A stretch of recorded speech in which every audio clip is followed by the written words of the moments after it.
Donc, pour ce que l'Esprit veut nous donner ce soir, je vais vous inviter à tourner dans l'Évangile selon Luc. Évangile selon Luc, au chapitre 6, on va lire à partir du verset 37. Verset 37 au verset 45. Nous allons lire quelques enseignements, je dirais un condensé d'enseignements que le Seigneur a donné. Et l'Esprit veut nous faire cheminer dans ces enseignements que nous allons lire.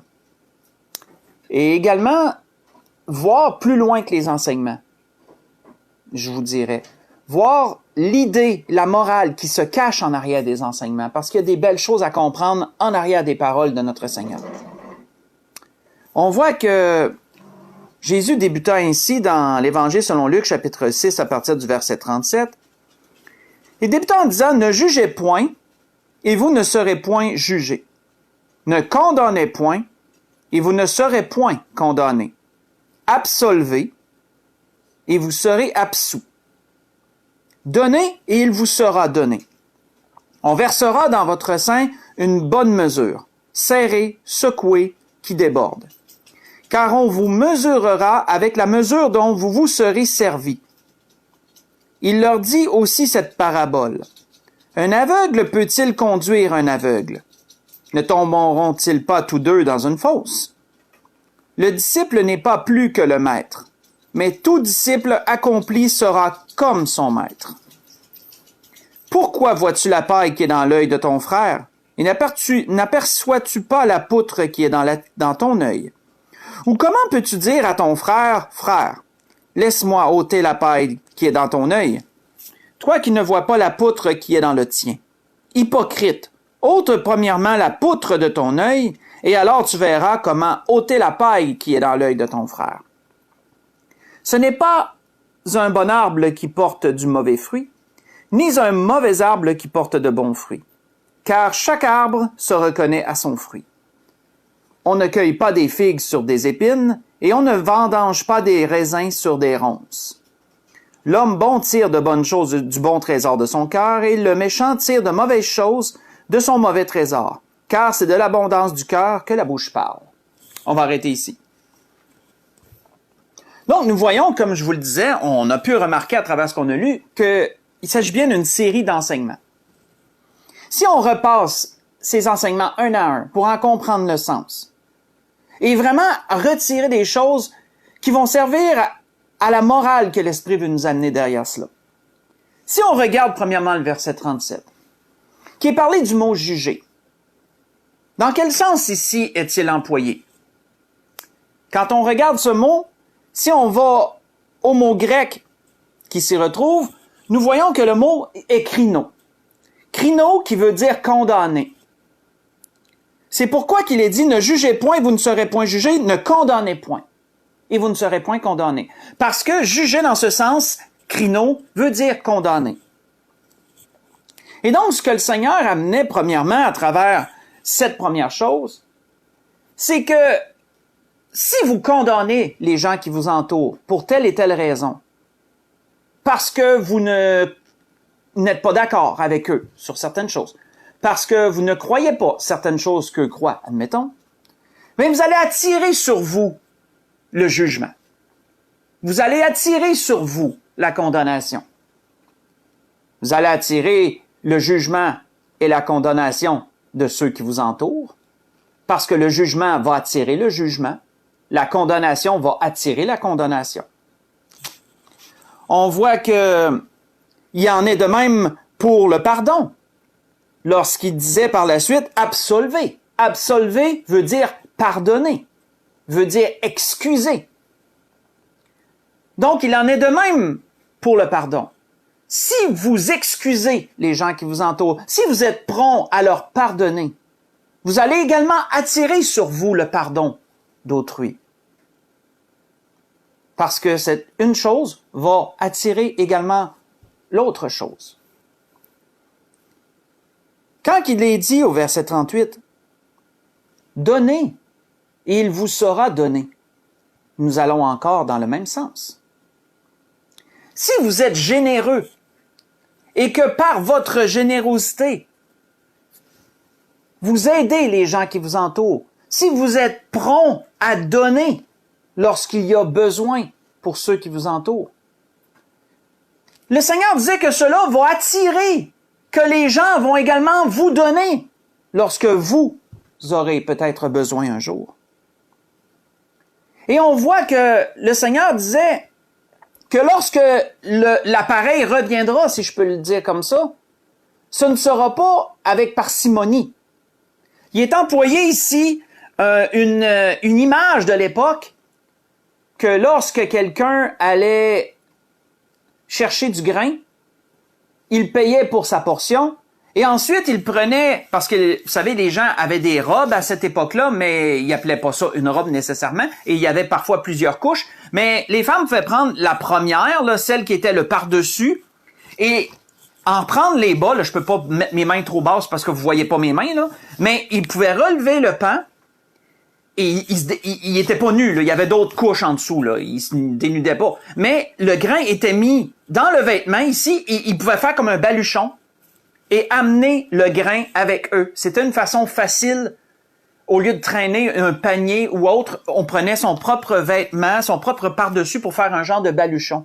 Et c'est pourquoi que le Seigneur disait ici qu'il sera versé dans votre sein une bonne mesure. Une bonne mesure secouée, là, qu'il n'y ait pas d'air entre les grains, là, secouée et qui déborde. On voit que Salomon, dans les Proverbes, en a parlé de cela, un peu de ce retour d'appareil. Et Salomon disait, l'âme bienfaisante sera rassasiée, et celui qui arrose sera lui-même arrosé. Vous voyez ça dans Proverbe 11, verset 25. Ces deux premiers points du verset 37 et du verset 38 mettent en évidence le concept de ce qu'on pourrait appeler la loi du retour. La loi du retour.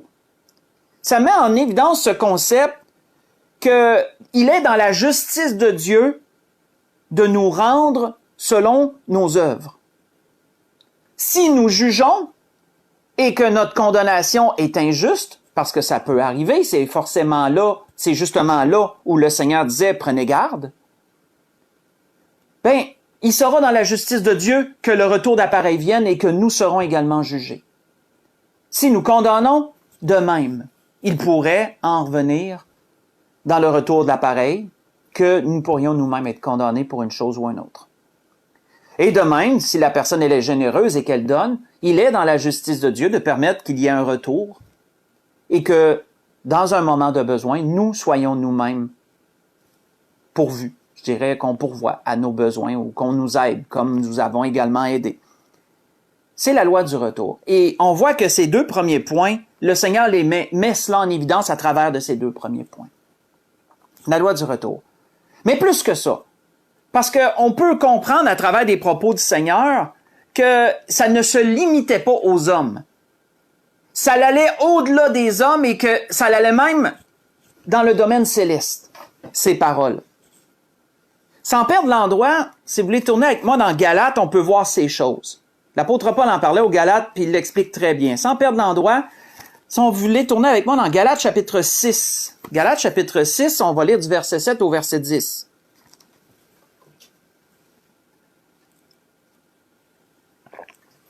Et par les paroles de Paul, nous pourrons voir que ça dépasse l'humain, ce principe. Ces deux premiers points. Et le principe de la loi du retour dépasse l'humain. C'est pas juste les uns vers les autres que le Seigneur peut permettre ces choses. Dieu lui-même va également intervenir dans ces choses. On voit que l'apôtre Paul disait aux Galates, dans Galates chapitre 6 à partir du verset 7, « Ne vous y trompez pas, on ne se moque pas de Dieu. » Pourquoi on ne se moque pas de Dieu? Parce que Dieu voit ce que l'homme ne voit pas. Dieu lit le cœur comme un livre ouvert. On peut tromper les hommes par notre hypocrisie.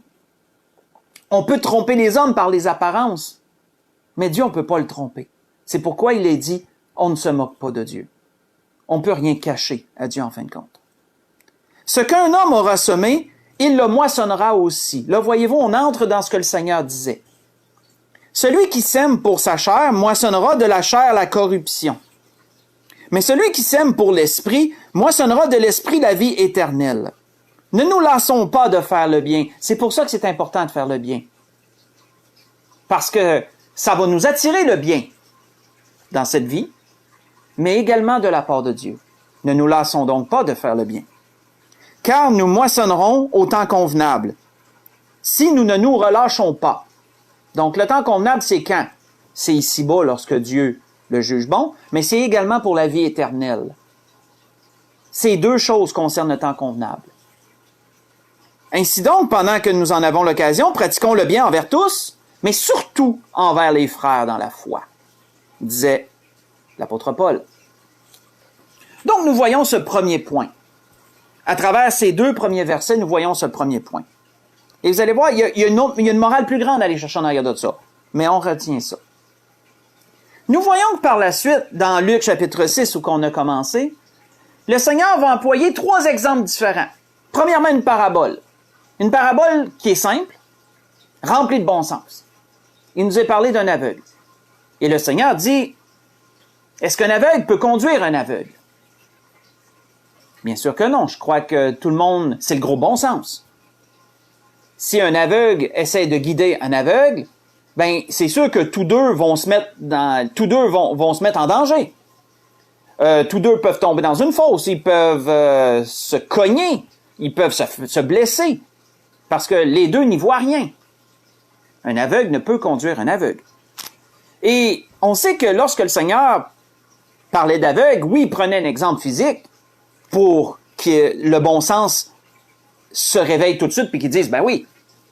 Mais on sait que l'aveugle symbolisait quelque chose, ou quelqu'un plutôt. On sait que lorsque le Seigneur parle d'aveugle, le Seigneur parlait de gens qui croyaient savoir, mais qui ne savaient pas vraiment. Le Seigneur pouvait parler de gens qui croyaient connaître, mais ne connaissaient pas vraiment. En ce sens, ils étaient aveugles. Et ça peut être parfois notre cas. On voit que Jésus, faites juste écouter, a souvent réprimandé les scribes et les pharisiens en ce sens. Pour eux, ce terme, ils ne l'employaient pas avec parcimonie. Surtout lorsqu'il dit ceci, il dit « Malheur à vous, conducteurs aveugles, qui dites, si quelqu'un jure par le temple, ce n'est rien. Mais si quelqu'un jure par l'or du temple, il est engagé. Insensé et aveugle, disait le Seigneur. Lequel est le plus grand, l'or ou le temple qui sanctifie l'or? Si quelqu'un dit de vous encore, jure par l'autel, ce n'est rien. Mais s'il jure par l'offrande qui est sur l'autel, il est engagé. Aveugle!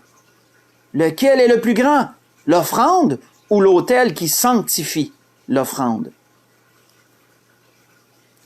Et Seigneur de dire plus loin, conducteurs aveugles qui éliminaient le moucheron et qui avalaient le chameau. Pourquoi le Seigneur disait-il qu'il coulait le moucheron et qui avalait le chameau? Parce que ces scribes et ces pharisiens à l'époque étaient tellement scrupuleux de ne pas tomber impurs dans leurs croyances à cause d'un moucheron qui aurait pu tomber malencontreusement dans l'une de leurs boissons qu'ils avaient laissées sur la table, que s'ils avaient laissé leur boisson quelques instants sans l'avoir regardée, ils allaient le couler pour être sûr qu'il n'y ait pas un moucheron qui s'y serait noyé et qu'ensuite ils avaleraient le moucheron. Et donc, ils étaient scrupuleux à l'extrême pour des choses vraiment insignifiantes, en réalité, mais n'avaient aucun scrupule pour des choses qui étaient évidemment mal. C'est pour ça que le Seigneur leur disait, vous coulez le moucheron et vous avalez le chameau. Parce que le chameau était quelque chose d'évident. Qui serait capable d'avaler un chameau? Tu le regarderais et tu te dis, voyons, ça n'a pas de sens. Mais le Seigneur amenait cette logique. Et le Seigneur référait ces gens comme des aveugles. Parce que c'était des gens qui croyaient savoir, mais ne savaient pas. C'est des gens qui croyaient connaître, mais ne connaissaient pas. On voit que le Seigneur avait dit quoi également? Il avait parlé de disciples. Le Seigneur avait dit, Le disciple n'est pas plus grand que le maître. Mais tout disciple accompli sera comme son maître. Ça, il y a encore un autre sens à comprendre en arrière de ça. Parce qu'un disciple, s'il suit bien l'enseignement que le maître lui donne, ne peut pas dépasser son maître. S'il suit seulement l'enseignement de son maître, il ne pourra que pratiquer ce qu'il a reçu du maître. Donc, il deviendra comme son maître. Il deviendra à l'image de son maître ou semblable à son maître, puisqu'il aura pris ses enseignements seulement de ce maître-là.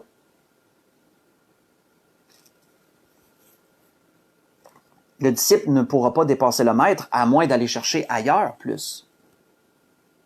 S'il ne voit qu'un maître, il sera comme son maître. Parce qu'il va reproduire ce qu'il va avoir reçu.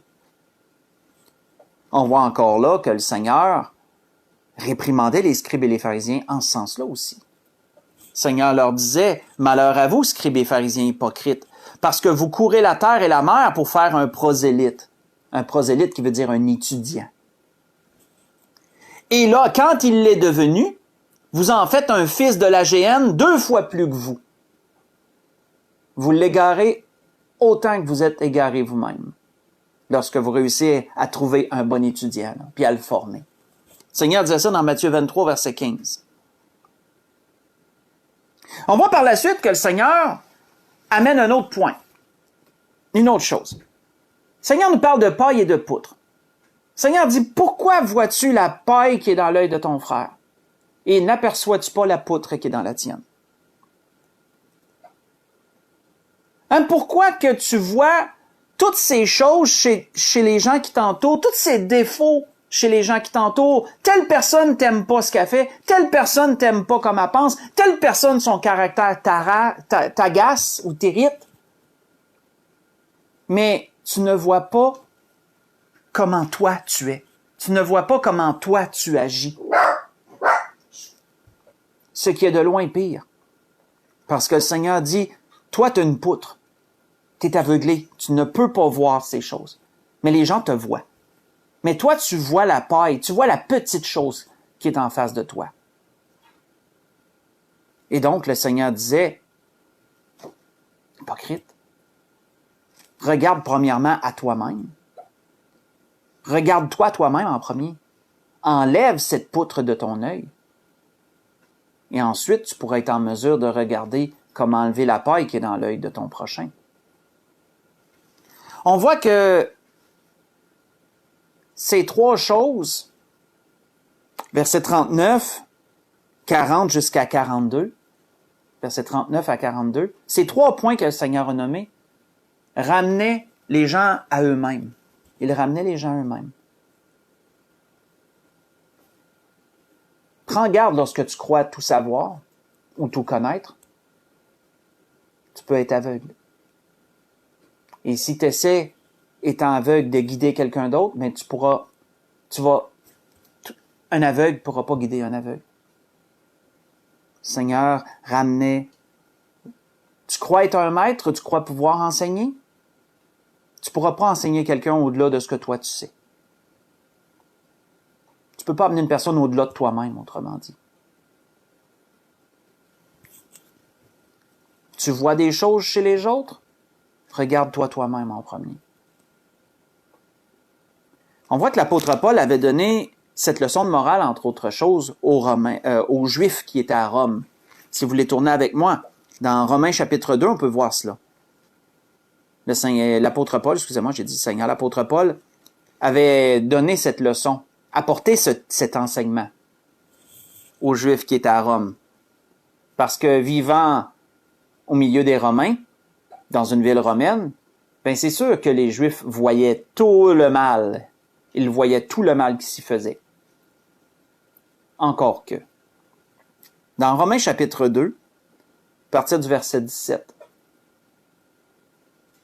qu'est-ce que l'apôtre Paul disait à ces Juifs? Il dit, toi qui te donnes le nom de Juif, qui te repose sur la loi, parce que même au temps du Seigneur et même après, la loi, les Juifs, la loi venait de Moïse, la loi venait de Dieu, comme de raison qui avait été donnée à Moïse. La loi, c'était sacré. Je comprends comprend cela. Donc, le Juif se repose sur la loi, qui te glorifie de Dieu, parce que les Juifs étaient les seuls à connaître Dieu vraiment, puisqu'il était apparu à leur père et ils avaient reçu la loi de Dieu, etc. Donc, c'est pour ça que l'apôtre Paul disait « qui te glorifie de Dieu », qui connaît sa volonté, bien sûr, à travers la loi, qui apprécie la différence des choses, étant instruit par la loi. Toi qui te flattes d'être le conducteur des aveugles, parce que oui, les Juifs étaient un peu hautains à travers cela, parce qu'ils se glorifiaient de la loi, ils se glorifiaient d'avoir l'enseignement venant de Dieu, et donc ils étaient hautains envers les païens, pour toutes sortes de raisons, et envers les autres. Donc, il est dit, qui connaît sa volonté, qui apprécie la différence des choses, étant instruit par la loi, toi qui te flattes d'être le conducteur des aveugles, la lumière de ceux qui sont dans les ténèbres, le docteur des insensés, le maître des ignorants, parce que tu as dans la loi la règle de la science et de la vérité, toi donc qui enseignes les autres, tu ne t'enseignes pas toi-même. Voyons-nous, l'apôtre Paul amenait ces Juifs à revenir à eux-mêmes, premièrement. Tu ne t'enseignes pas toi-même. Toi qui prêches de ne pas dérober, tu dérobes. Donc, autrement dit, ils n'étaient pas tous justes. Toi qui dis ne pas commettre d'adultère, tu commets l'adultère. Toi qui as en abomination les idoles, tu commets des sacrilèges. Toi qui te fais une gloire de la loi, tu déshonores Dieu par la transgression de la loi. Car le nom de Dieu est blasphémé parmi les païens à cause de vous, comme cela est écrit. Donc, on peut voir à travers de cette leçon que l'apôtre Paul ramenait ces Juifs à se regarder eux-mêmes, comme le Seigneur, à ceux à qui il parlait. Ces trois situations qu'on vient de lire, verset 40 au verset 42, ramenaient à se regarder soi-même. Et c'est pour ça, frères et sœurs, que quand on considère à partir du verset 43, le Seigneur parle du cœur. Le Seigneur parle d'un arbre. Le Seigneur dit, tout bon arbre va porter de bons fruits. Pourquoi? Parce que c'est de l'abondance du cœur que la bouche parle. Le Seigneur ramenait tout au cœur pour dire, c'est là ça commence. C'est de l'abondance du cœur que la bouche parle. Ensuite, le Seigneur compare le cœur à un trésor.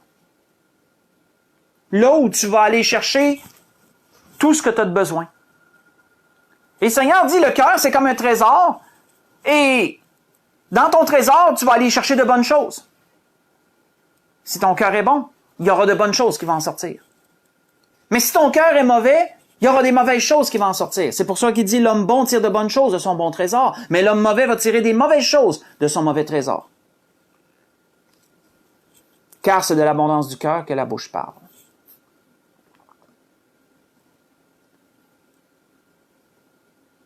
Tout ce qu'on a vu jusqu'à présent, du verset 37 jusqu'au verset 45, nous amène, frères et sœurs, à une seule morale.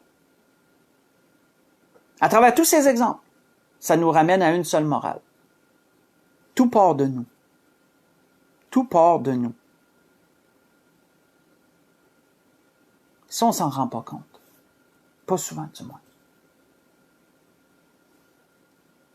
Si on s'attire le jugement, si on s'attire la condamnation, ben, est-ce que ça part de moi? Est-ce que ça part de mon attitude? Est-ce que moi, je suis quelqu'un qui est prompt à juger les gens, sans méditer, sans chercher à comprendre, sans réfléchir? Si je suis bonne et généreuse puis les temps sont bons avec moi, ben encore là, ça part de moi.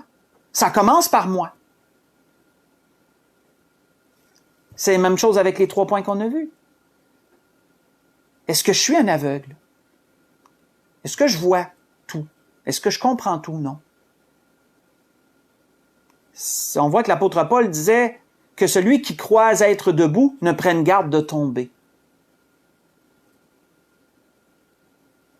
Nous devons prendre garde, frères et sœurs, à ne pas trop se surestimer dans un sens. Pas trop penser qu'on sait tout. Toujours être ouvert à apprendre, toujours être ouvert à comprendre, toujours être ouvert à dire « je peux pas tout savoir ». Moi aussi, il y a des choses que je sais pas. Moi aussi, je me trompe. Avoir l'humilité d'être capable de regarder à soi en premier. Ainsi, nous ne serons pas des aveugles qui conduiront des aveugles. Ainsi, nous ne serons pas nous prendrons pas pour des maîtres qui essaient d'enseigner des disciples. Ainsi, nous ne serons pas des gens qui regarderont la paille chez les gens et ne verront pas la poutre. La clé pour régler toutes ces choses revient à nous-mêmes. Regarde premièrement à toi-même.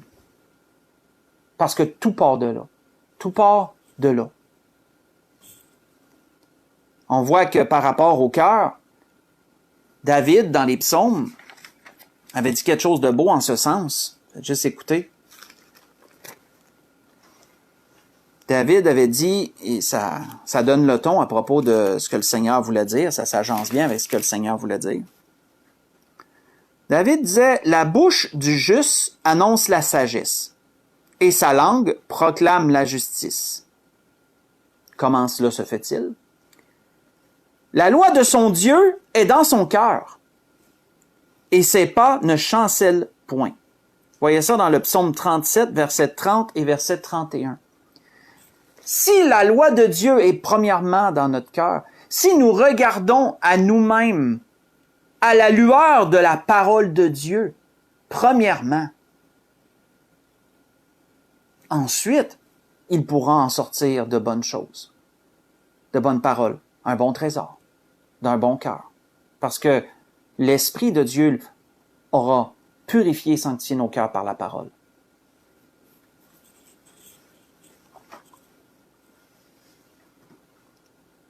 La clé dans ces choses, frères et sœurs, réside d'une part à regarder à nous-mêmes, mais réside aussi dans le fait d'incarner nous-mêmes ce qu'on veut voir chez les autres. Et ça, je m'explique. Trop souvent, on peut dire que telle personne ne voit pas ci, telle personne ne voit pas ça. Telle personne ne fait pas ci, telle personne ne fait pas ça. Mais nous, frères et sœurs, est-ce qu'on le fait? Est-ce qu'on incarne le changement? Est-ce qu'on incarne ce qu'on veut voir chez les autres?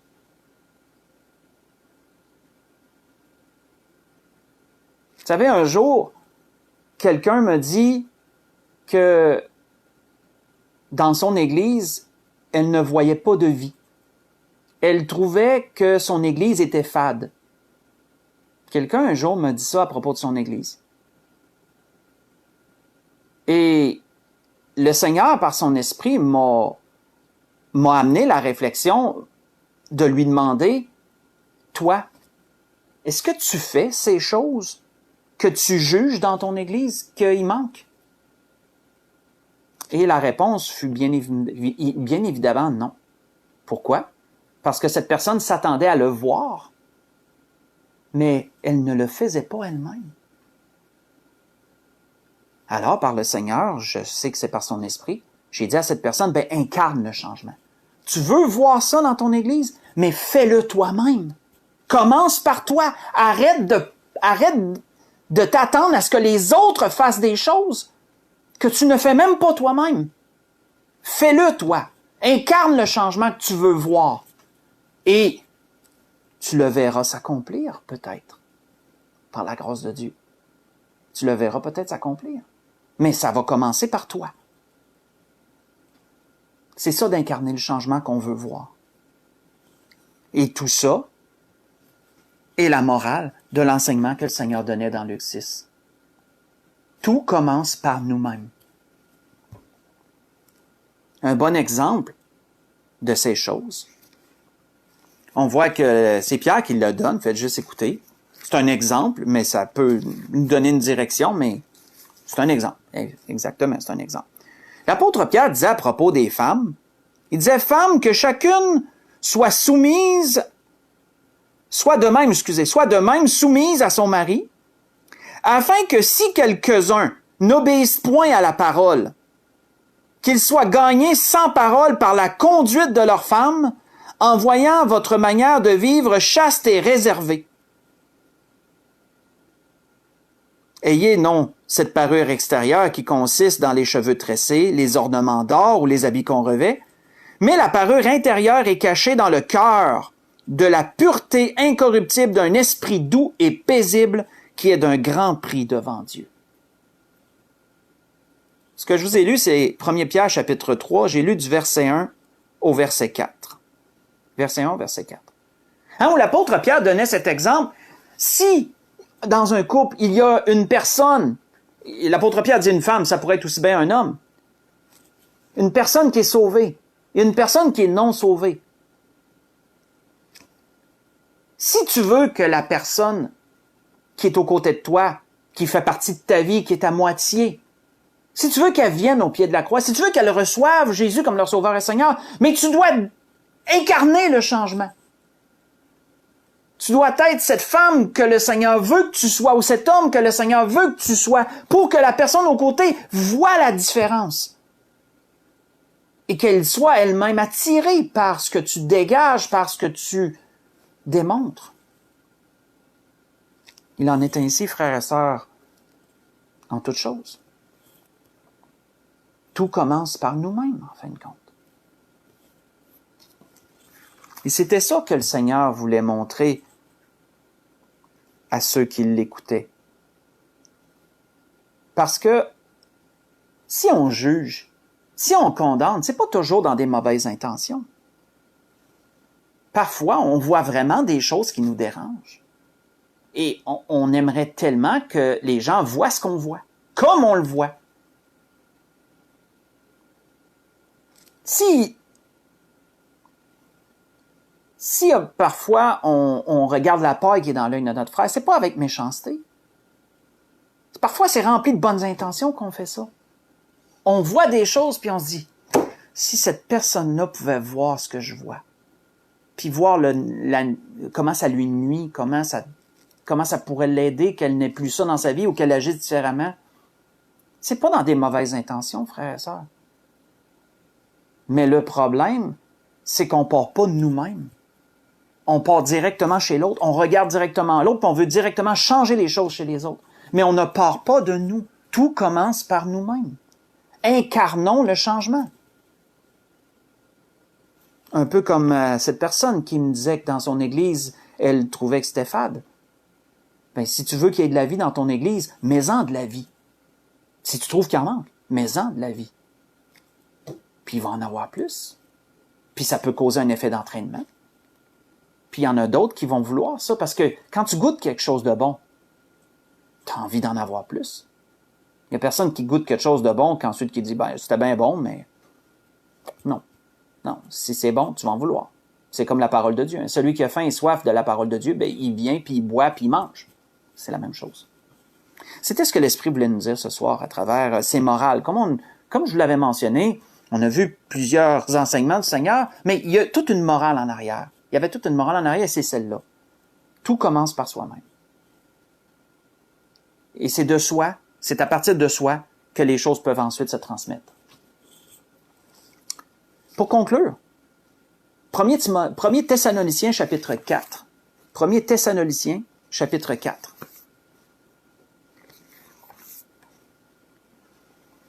1 Thessaloniciens chapitre 4, on va lire du verset 1 jusqu'au verset 3. On va lire le début du verset 3. Verset 1 jusqu'au verset 3, mais le début seulement.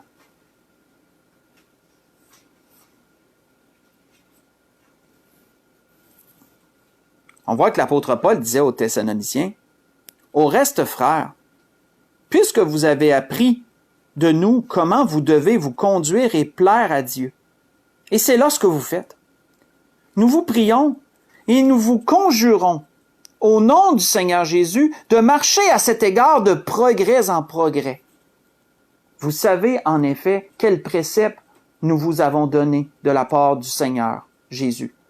Ce que Dieu veut, c'est votre sanctification. » On va arrêter ici.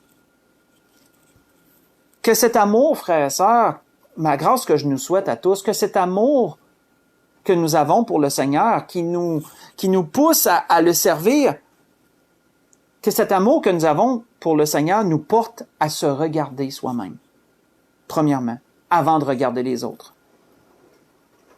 Que cet amour que nous avons pour le Seigneur nous porte à incarner le changement que nous voulons voir chez les autres.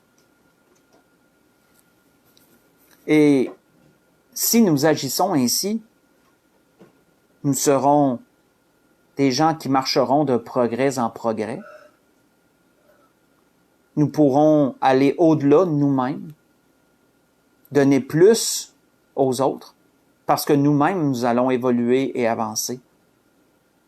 Et ainsi, accomplir la parole, accomplir la volonté de Dieu et les enseignements que le Seigneur nous a donnés. C'était ce que l'Esprit voulait nous dire ce soir. Alors, je voudrais vous souhaiter à tous et à toutes un bon restant de semaine. Que le Seigneur vous bénisse, que le Seigneur vous dirige en toutes choses, qu'il vous accorde selon vos besoins. On va se dire pour l'Église de l'Espérance à dimanche prochain. Soyez tous bénis, bon restant de semaine.